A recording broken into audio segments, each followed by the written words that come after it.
காமராஜர் ஐயாவும் வைரவனும் ஒரு நாள் பேசிகிட்டு இருந்தாங்க. காமராஜர் ஐயா அதிகமாக மனசு விட்டு பேசுகிறது வைரவன் கிட்ட தான். காரணம், வைரவனை தன்னோட பிள்ளைய நினச்சார் காமராஜர் ஐயா.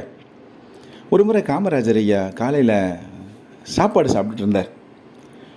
அப்போ வைரவன், ஐயா அந்த அரிசியை மூக்குக்கிட்ட கொண்டு போனால் பயங்கரமாக நாறுது.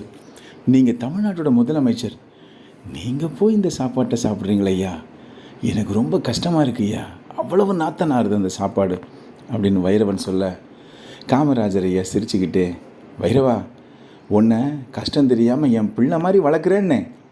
சின்ன வயசில் எங்கள் அப்பா கையை பிடிச்சிக்கிட்டு நினச்சதெல்லாம் சாப்பிட்டுக்கிட்டு சந்தோஷமாக இருந்தேன்னே. எங்கள் அப்பாவோட மரணம் எல்லாத்தையும் மாற்றிருச்சு வைரவா. எங்கள் அப்பாவோட மரணம் அடுத்த வேளை சாப்பாட்டுக்கு எனக்கும் எங்கள் அம்மாவுக்கும் என் தங்கச்சிக்கும் வழி இல்லாமல் பண்ணிடுச்சுன்னே.